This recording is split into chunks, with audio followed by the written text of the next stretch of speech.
જય શ્રી રામ મિત્રો. Stock માર્કેટના video સિરીઝમાં આપનું સ્વાગત છે. આજે આપણે બજેટ સ્પેસિફિક ડિફેન્સ ઇન્ડસ્ટ્રીમાં કેમ હવે વર્લ્ડની ગવર્મેન્ટ્સ રસ રહી રહી છે, ઇન્ડિયાની નહીં વર્લ્ડની governments.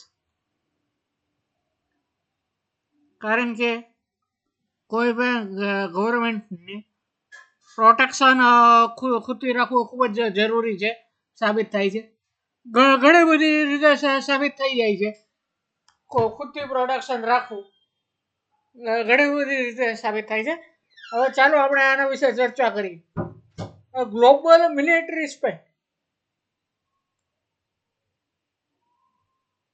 global military spend, total military spent, military expenditure announced accounted 2.3% of global GDP, $105 trillion in 2023.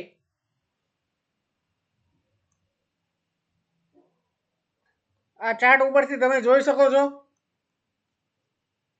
કે જો Africa, Arabian country, Asian, Europe, middle east બધાનું તમે આમ જોવો, બધાનું જીડીપી બધું વધતું જ જાય છે. મિલિટરી સ્પેન્ડ બધાનું વધે છે.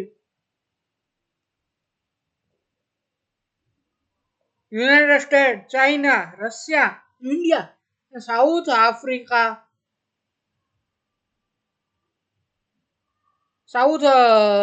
Saudi Arabia accounted 61% of total spending.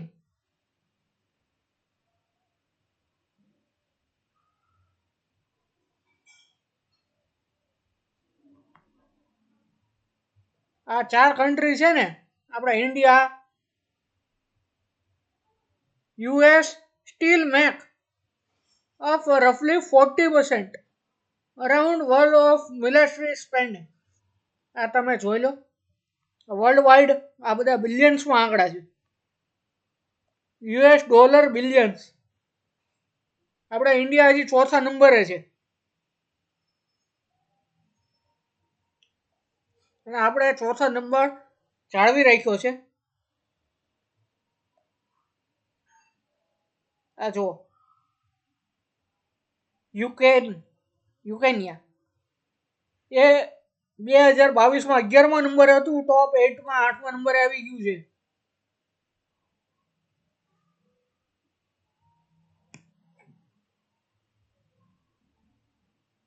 દર વર્ષે જીડીપી ગ્રોથ આ લોકોને વધતો રહ્યો છે. તમે ઇન્ડિયામાં જોજો 4.5% દર વર્ષે ઇન્ક્રીઝ કરે છે આ લોકો. અને આપણે ઇન્ડિયા હજી ગ્લોબલ સ્પેન્ડિંગમાં 3.5 અરાઉન્ડિંગ આવે છે. પેલું 3.5 એ હજી ઓછું કહેવાય. આપણે જીડીપી ઇન રિવાર્ડેડ વર્લ્ડ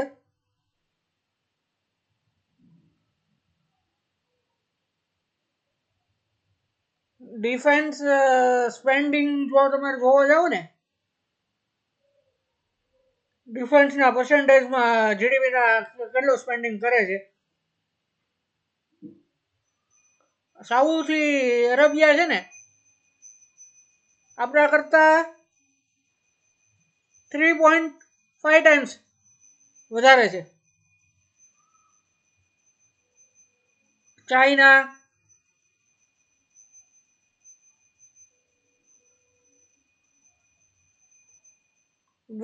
હવે તમે જોઈ લો.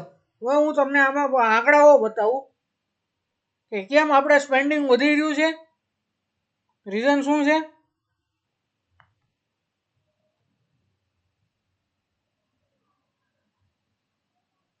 એક્ટિવ ટેન્ક કેટલા છે, પાકિસ્તાનમાં, ચાઇનામાં કેટલા છે, ઇન્ડિયામાં કેટલા છે, આ બધાનું મિલિટરી ને માઇન વોર કેટલા છે.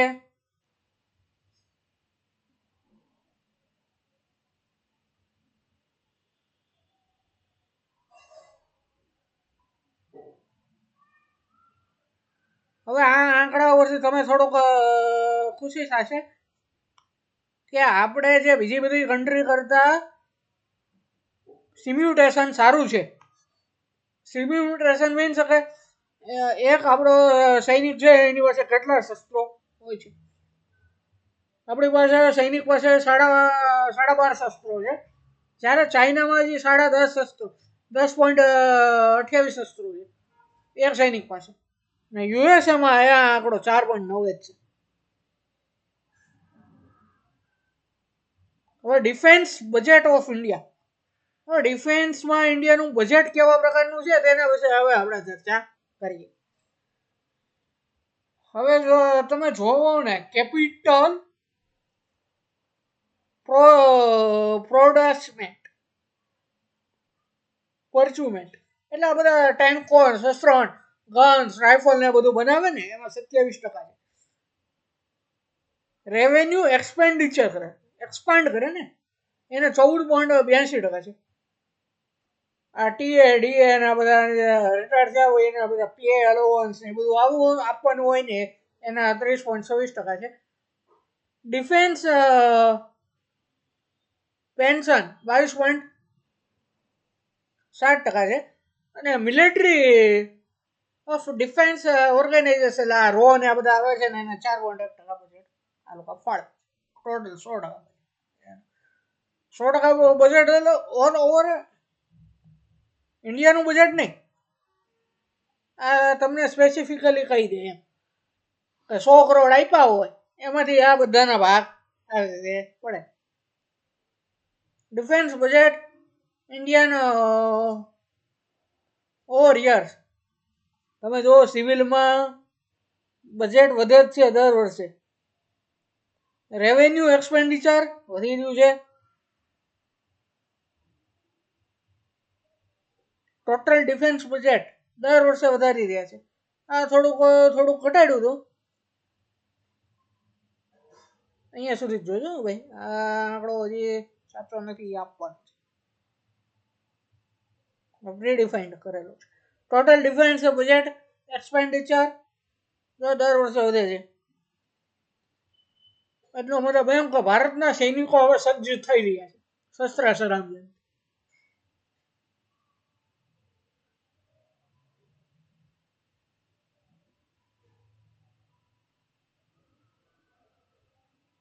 Defence budget Indian growth of composition સિવિલમાં રેવન્યુ કેપિટલ આઉટલે પ્રેસિડન્સ ટોટલ આ બધું વધી રહ્યું છે જો દર વખતે.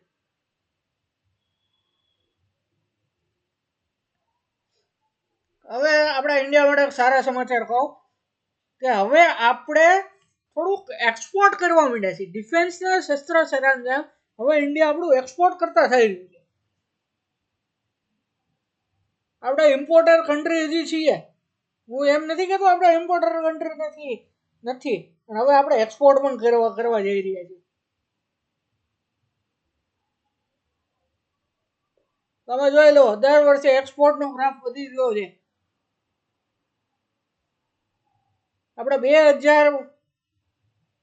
2025માં ફાઇનાન્શિયલ યરમાં 300 બિલિયનનું એક્સપોર્ટ કરે એવો ગવર્મેન્ટનો અત્યારે રહી રહ્યો છે.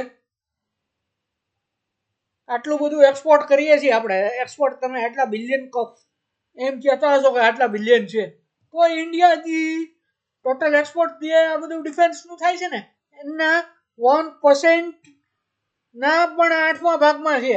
0.20% એક્સપોર્ટ આપણે કરીએ છીએ. સૌથી વધારે એક્સપોર્ટ જો હોય ને યુએસએ 39%, રશિયા 15%, ફ્રાન્સ 9%. પણ હજી ઇન્ડિયામાં આર્મી એટલે સૈનિકો પાયદળ કહેવાય ને એ 17% હજી એના બધા ગન્સ ને બધું 17% ઇમ્પોર્ટ થાય છે. હજી એરફોર્સમાં 53% ઇમ્પોર્ટ થાય છે. નેવીમાં 38% હજી આપણે ઇમ્પોર્ટ કરવું પડે છે. આ તેજસ ને રાફેલ ને બધા આવ્યા તો આપણે હજી આપણે એરફોર્સમાં 53% હજી આપણે ઇમ્પોર્ટ લાવીએ છીએ, લાવવું પડે છે. હવે આ બધું ઇમ્પોર્ટ આવવા માંડ્યું તો ગવર્મેન્ટ કઈ સ્ટ્રેટેજી એની ચેન્જ કરે કે ન કરે? કરે ને, ઓફકોર્સ સ્ટ્રેટેજી ગવર્મેન્ટની દર વર્ષે ચેન્જ થતી રહી છે. તો કેવા પ્રકારની છે સ્ટ્રેટેજી? મેક ઇન ઇન્ડિયા અને made in India, buy Indian products, કે જે કંપની ઇન્ડિયામાં જ બનેલી છે, જેની બધી વસ્તુ ઇન્ડિયામાં જ બને છે, પ્યોર મેડ ઇન ઇન્ડિયા, એવી પ્રોડક્ટોને પહેલા પ્રાયોરિટી આપે. હવે કેવા પ્રાયોરિટી બીજી કેવા પ્રકારની કન્ટ્રીઓમાં આપવાની આવે છે કે વસ્તુ તમે ઇન્ડિયન વેન્ડર પાસેથી લો એમ. મોટા ભાગના પાર્ટ ઇન્ડિયન હોય, અમુક પાર્ટ ઇમ્પોર્ટ કરવા પડે તો પણ એને હાલો ભાઈ સગન પ્રાયોરિટી, કારણ કે રોજગારી બધું ઇન્ડિયામાં જ પૂરું પડે. થર્ડ કે કેવા પ્રકારની હોય કે કોઈ પણ કંપની છે એ કોઈ અમુક પાર્ટ્સ માટે ઇન્ડિયામાં નથી, હજી 50% પાર્ટ ઇમ્પોર્ટ કરતી હોય બહારની કન્ટ્રીમાંથી, અને એ વસ્તુ બનાવીને આપતી હોય, એ પણ હજી ત્રીજા નંબરે પ્રાયોરિટી આપે. પણ ઇન્ડિયામાં આવીને તમે બનાવો તો. ચોથા પ્રકારની કન્ટ્રી એ કેવા પ્રકારની કન્ટ્રી છે? Global outright purchase equipment from the foreign vendor with a minimum 50%, which can be, એટલે બધા પાર્ટ્સ ને બધું વિદેશમાંથી લાવે ને ઇમ્પોર્ટ અહીંયા કરે એમ. રો મટીરિયલ ને બધું વિદેશમાંથી અલગ અલગ, ચાઇનામાંથી થોડુંક લાવશે, થોડુંક જાપાનમાંથી લાવશે, થોડુંક જર્મનીમાંથી લાવશે, એવા પ્રકારની. ચોથું કયા ગ્લોબલી, એટલે હાવ બારે બાર. ચાઇનામાંથી પાર્ટ લે, થોડાક જર્મનીમાંથી લે, અમેરિકન કે તું ભાઈ હવે બિલ્ડ કરીને આપ, એવા પ્રકારની પ્રોડક્ટ એની સૌથી છેલ્લા પ્રાયોરિટી હવે આપે છે. ઓટોમેટિક અમેરિકા વિમાન બન્યું, લાય ભાઈ અમેરિકા આલા પૈસા થાય, વિમાન લઈ લે, એવા પ્રકારની. આત્મનિર્ભર ભારત, આત્મનિર્ભર. તમે એમ કહેતા હો કે ગ્લોબલી આપણને આટલું બધું મળે છે, બરોબર, બહારથી આપણે શસ્ત્ર લઈ લઈએ, આપણે અહીંયા ઇન્ડિયા વસ્તુ બનાવી, ચાલો આપણે અત્યારે જર્મની જ્યારે કોન્ટેક્ટ સારા છે, હાલો જર્મની આપણને સસ્તા ભાવે આપે છે. તો જર્મની જ્યારે આપણી સામે યુદ્ધ કરવા આવવાનું હશે ત્યારે આપણે કહેશું કે બંદૂક લાવો, થોડા દેવાના છે. સમજ્યા? આત્મનિર્ભર એટલા માટે. જો બધી વસ્તુ ઇન્ડિયામાં બને એવું જરૂરી નથી, જેટલું પોસિબલ હોય એટલું બનાવવાનું છે. તો એના માટે અમુક ક્રાઇટેરિયા રાખવામાં આવે છે.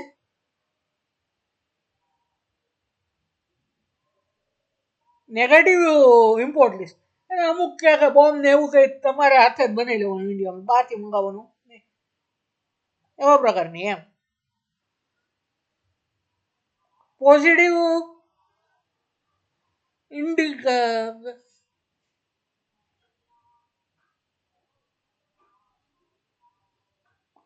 બીજું એમ કે પોઝિટિવ આ બધા લિસ્ટ હોય ને કે ઇન્ડિયામાં કોઈ પણ આવી સિમિલર વસ્તુ બનાવતી હોય તો હા એ વસ્તુ આપણે પરચેઝ કરી લઈએ. બજેટ એલોકેશન, કે આટલું બજેટ આપી દે એમ. તમારે ઇમ્પોર્ટ કરવું હોય તો કરો, તમારે ઇન્ડિયામાં બનાવવું હોય તો બનાવો, એમ આટલું specific budget. Foreign investment, foreign FDI, OFS, audience factory board, એટલે કે અમેરિકાની કંપની કે જ્યાંથી લાવવું હોય એ લોકોને કહે કે અમે તમારી પાસે વિમાન ખરીદ્યું, પણ તમારે એ ઇન્ડિયામાં જ બનાવવાના, ફેક્ટરીની બધા જમીન ને બધું લેન્ડ ફાળવે, એટલે શું અહીંયા રોજગારી ઊભી થઈ જાય, એવો પ્રકારનું હોય. Key factor for growth or domestic defence, હવે એમાં કઈ કઈ ઇન્ડિયાની કંપની આવે છે? HAL આવશે, હલ, BDL, વાયરડ ડાયનેમિક્સ, આ બધું ડિટેલમાં મેં બધું લખેલું છે. પારસ ડિફેન્સ, ઇન્ડિયા ફોર્સ, નાયબ લિમિટેડ, નાયબ, BL, ડેટા પેટર્ન, મસ્કન dock, Cochin shipyard, garden reach shipyard, Zen technology, solar industries India, extra microwave product. હવે આ બધાનું માર્કેટ કેપ કેટલું છે, પીઈ, ઈબીએસ, આ બધું મેં ડિટેલ તમને આમાં આપેલી છે. Thank you for listening me friends. ને આ વિડીયોની લિંક હું તમારી સાથે શેર કરી દઈશ. Thank you friends.